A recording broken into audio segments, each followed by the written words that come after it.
All right, everybody. Today, I really wanted to talk about something that is perfect timing for the Halloween season, and that is the witch wound.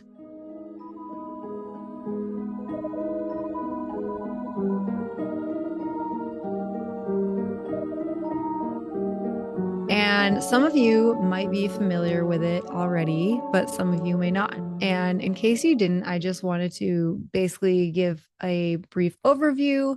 It's something that I think is really important. And when I first discovered it or heard more about it, it was pretty profound and quite frankly, life-changing. So when I had my first Akashic record reading, I was told that I had a witch wound that involved myself and another person. And I may have actually been like the accuser in one of my lifetimes, a past life, meaning I was actually a person that called somebody out for being quote unquote witchy. And that led to an execution of that person. And so that was one that stood out in one of the readings that I've had. And I'm sure there are others as well that stand out where I was accused as being a witch. I'm like convinced I must have been in a past life as well, just because it resonates in this lifetime, everything that witches are into. Um, so essentially, the thing is that wounding is what they call the witch wounding is it's carried through these lifetimes. And just to give you even more of like a description, basically the term witch wound refers to a psychological and emotional trauma believed to stem from the persecution of women and some men who were accused of the witchcraft. So, technically speaking, the term witch wound refers to a psychological and emotional trauma that stemmed from the historical prosecution of women, the witch hunt, the witch trials, mostly women. Some of them were men as well, who were accused of quote unquote witchcraft. And it basically symbolizes generational fear, as well as suppression, punishment of women who exhibit power, intuition, healing abilities, or even go against the grain of societal norms. So, does that like sound familiar?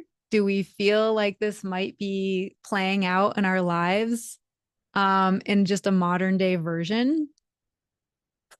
Pretty wild. The European and colonial America were gripped by just a widespread fear of witchcraft. Like people were just terrified of it.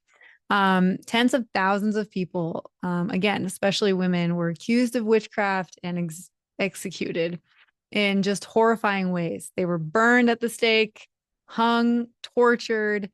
They really executed these people, again, mostly women, in such horrifying ways to really, make a message, to portray like if anyone else does this sort of witchcraft, that they would end up like this too. So people were just terrified all around. They were terrified of the witchcraft, but they were also so terrified of the system and highly influenced by religious forces. So, yeah, they were fueled mostly behind social, political, and heavily religious forces and fear. They just targeted women who lived outside traditional roles, a lot of women who maybe weren't married or anything that had to do with like anything holistic, practicing, herbalism, even midwifery, or even had any inkling of their own, sovereign spiritual knowledge. So the European witch hunts started between the 1400s and went all the way into the 1700s. If you think about that, that is such a long period of time. 300 years at least. And parts of Europe were just marked by these witchcraft accusations and trials.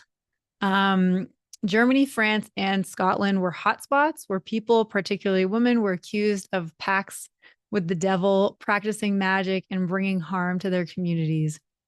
The Salem witch trials that happened over in the States, in Salem, Massachusetts, the most infamous witch trials there are to date, happened in 1692. A wave of hysteria led to the execution of 20 people, mostly women, all accused of witchcraft. And if you think about it, 20 people doesn't seem like that much of a large number, but when you're talking about the population way back in the 1600s, I mean, a village was probably, 60 people. So 20 people in one city was a lot. And that must have been horrifying for everyone around and involved. So, you kind of see this big, huge theme of fear just being injected into the people, but mostly as a weapon of power, of the powers that be. If you go against the grain and think for yourself and think outside the box, and especially start to use anything that has to do with spirituality and your own version that's outside of these religious parameters, you're going to get burned at the stake. I can't even imagine. But, if you believe in past lives, I absolutely do. I think we were all there in one way, shape, or form.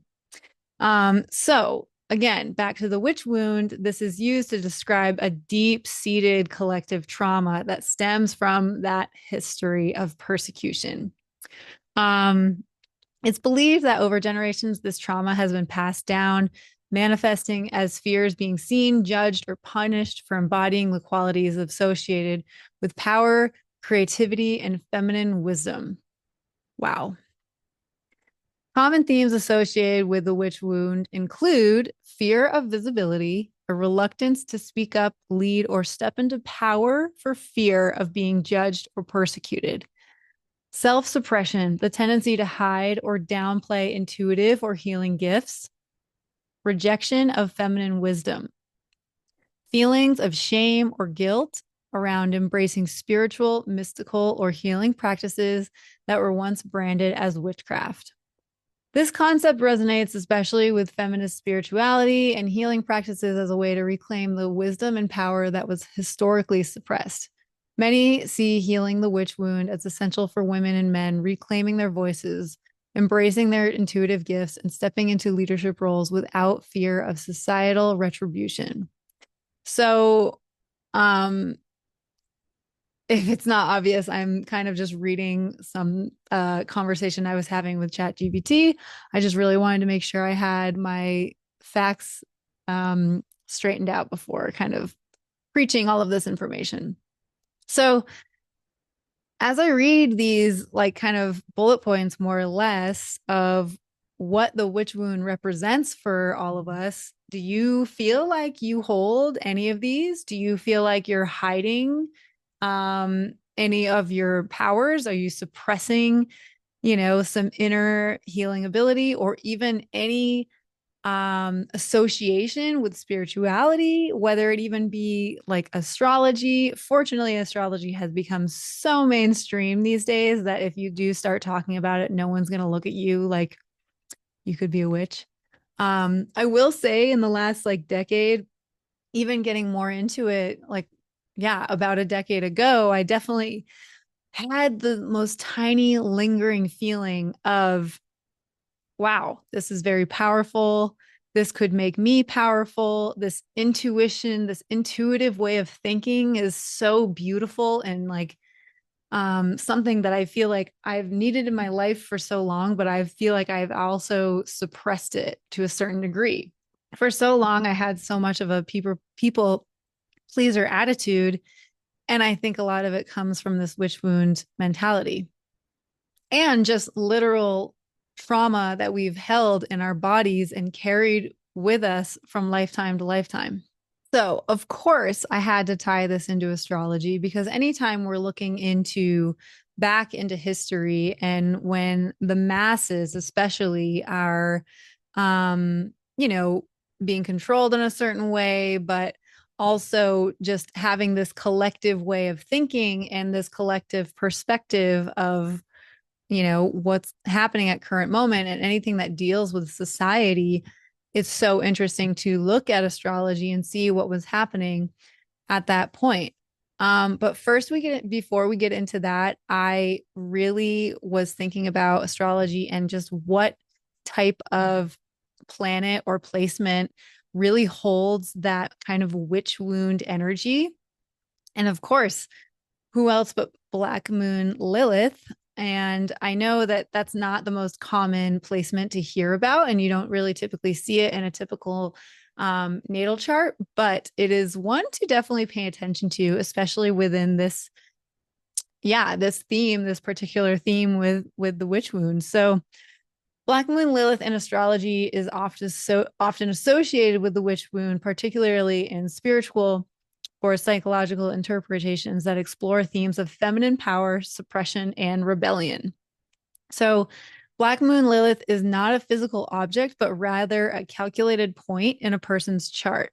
It represents the lunar apogee, the point where the moon is the farthest from Earth in its orbit.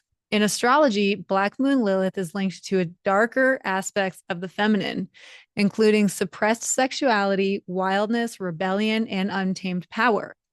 It symbolizes the part of the person that refuses to conform to societal expectations, and it carries the energy of defiance against control and repression. So, I mean, how about that? That's pretty powerful feminine energy there. And I just almost get chills like thinking about how magical it is.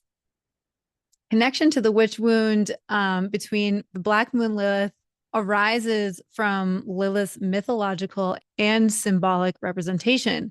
Lilith, in some ancient traditions, was a figure who refused to submit to patriarchal authority. According to Jewish mythology, she was Adam's first wife who rejected subservience and left Eden, choosing autonomy over submission. This defiance has made her a powerful symbol of female independence, sexuality, and rebellion against oppression, qualities often linked to women persecuting during witch hunts. So they kind of go hand in hand if you can see it. So it's really interesting to check this out in your chart. Again, if you would love to go further or deeper into this, I would love to do an astrology reading. I am so happy to be back and doing astrology readings again. I've been having so much fun diving into them with friends and family, and so a couple random people coming through and booking appointments. So if you're curious about this, book an appointment with me. I would love to go into it. Yeah. So, and just to summarize, Lilith basically embodies the rejection of control.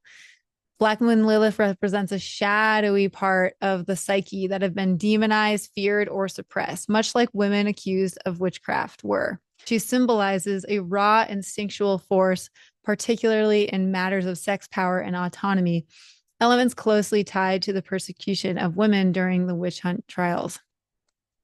The fear of punishment for power as well. The witch wound is about generational trauma related to punishment for expressing intuition, power, or independence. And Lilith in the birth chart can reflect where an individual might carry this fear, or where they feel alienated for expressing their true selves. So while we're on that subject, I, of course, have to relate on my personal level. My Black Moon Lilith is in the sign of Leo. So I have definitely struggled with the idea of reaching out for attention. And not only that, but receiving compliments or basically getting acknowledgement for being in the spotlight. It's also in the fourth house, which rules the, like, Leo rules the fourth house. It's the house of creativity, sex, creative projects, and children, actually. So it's an interesting one. And now that I think about this, I actually just did a podcast episode with my Akashic record reading mentor, Kimber, and we were just talking about my story with my daughter and her cancer journey. And she brought up another goddess, mythological goddess Dargan, I think it was. I'm going to have to look it up. But we were talking about like just that fierce mom energy.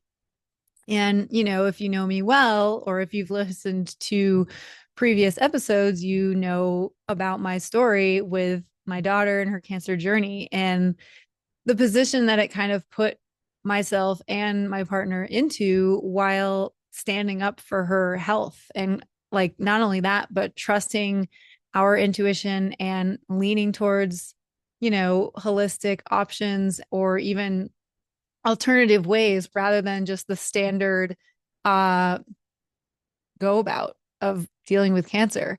So this like really resonates with me. And, you know, that's like dealing with children, but then also in terms of just being creative. And I have such a strange relationship with my creativity, but not only that, but putting it out into the world and being in the spotlight, getting attention.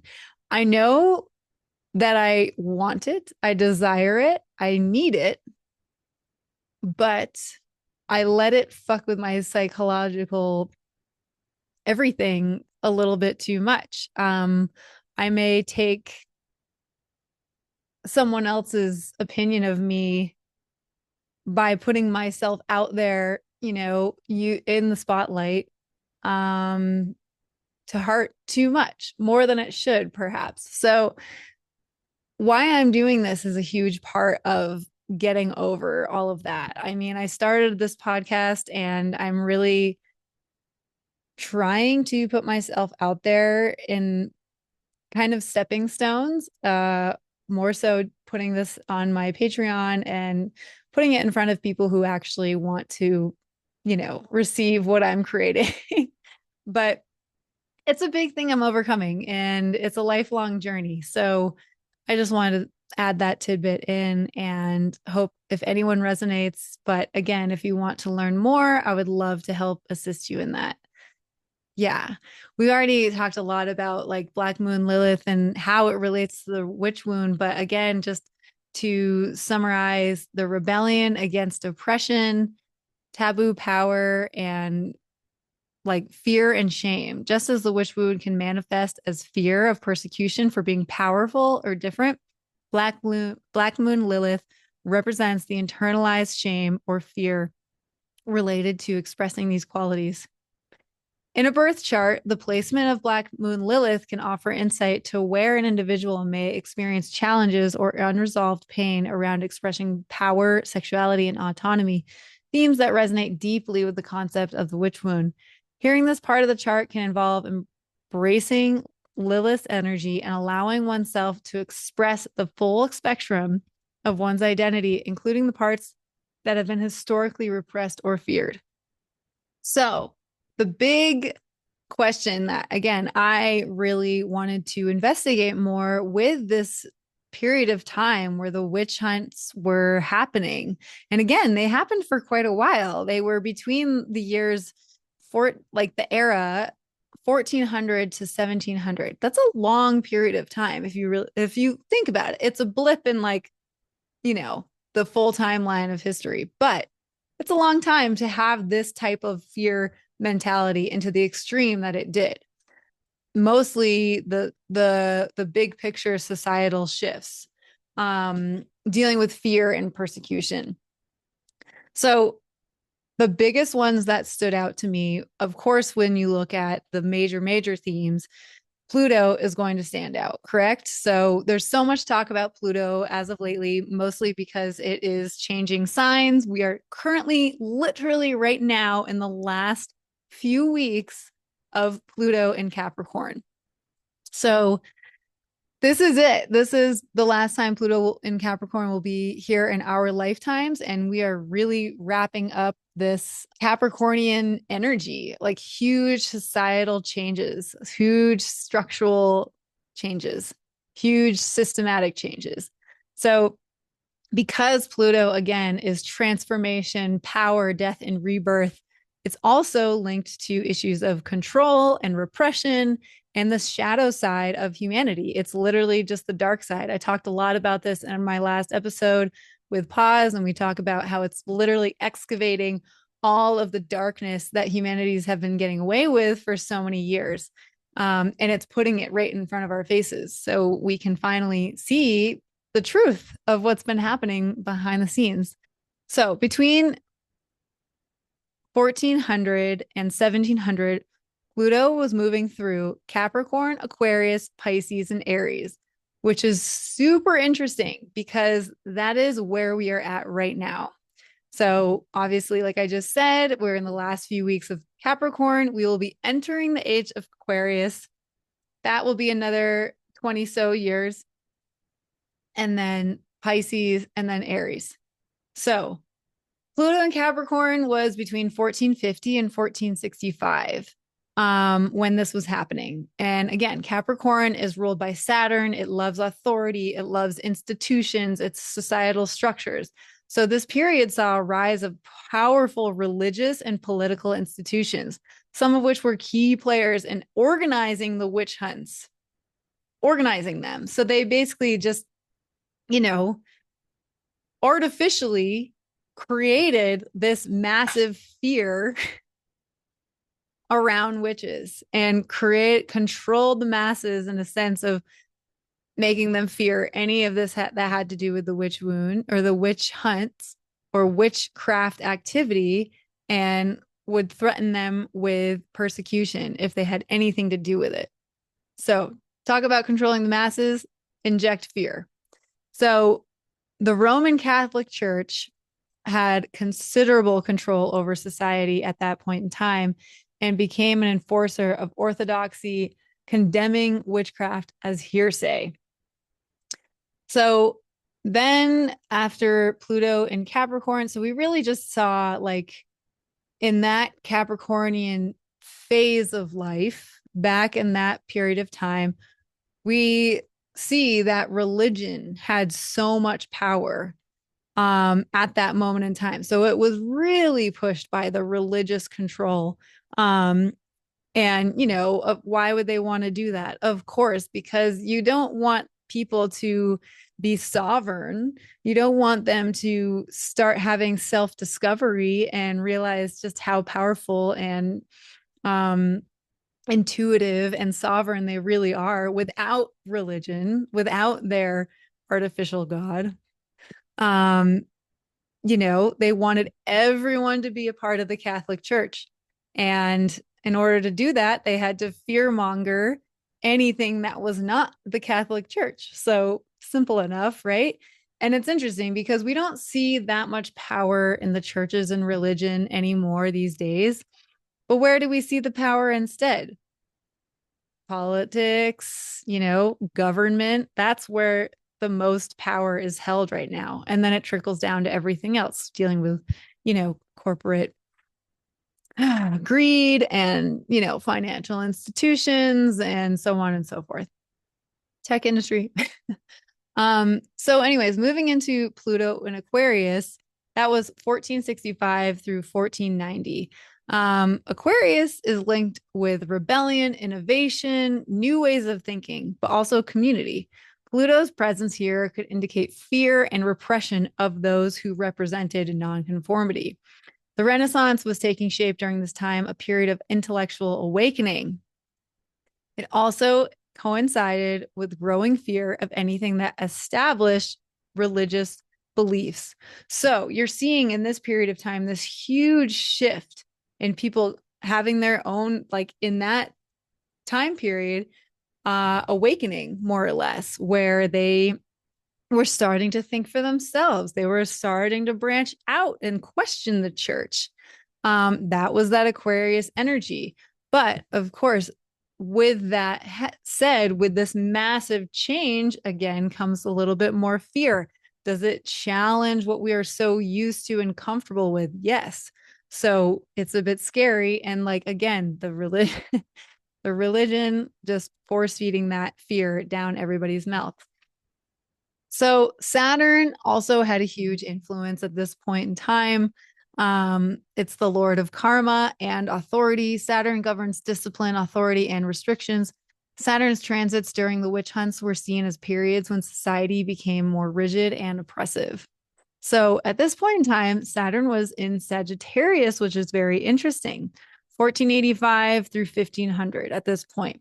And Sagittarius is all about belief systems, religion, and dogma, but also optimism and, kind of questioning and seeking truth at all times, even if it's not in line with the current religion. So during this part of period of time, Saturn's influence may have reinforced the institutionalization of religious ideologies, particularly around those with witchcraft. Saturn Pluto conjunctions, historically, conjunctions between the Saturn and Pluto are known for triggering intense societal upheaval, restrictions, and fear of the other. Although there wasn't a conjunction until in the 1400 1700 period directly linked to the witch hunts, the general combination of these planets' energies can reflect fear-based power structures that target marginalized or non-conforming individuals. Uranus, we can look at Uranus and the revolutionary change that had during that time.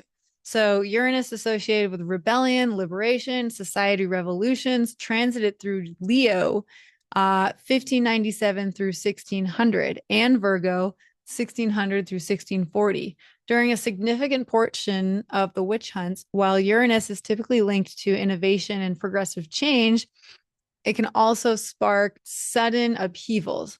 Some people believe that fear and hysteria of the witch trials reflected Uranus's disruptive energy as society struggled with changing norms. And then also we can look to Neptune and just Neptune representing spirituality at that point.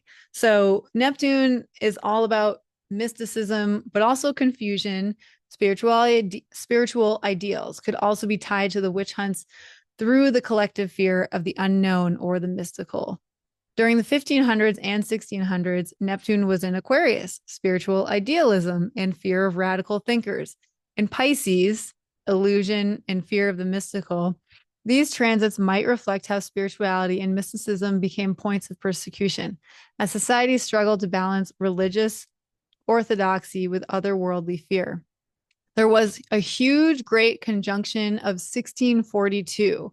And so 1642, that is not too far from the Salem witch trials, which were in 1692. I mean, again, if we're talking about this large of span of time, that's not too far from it.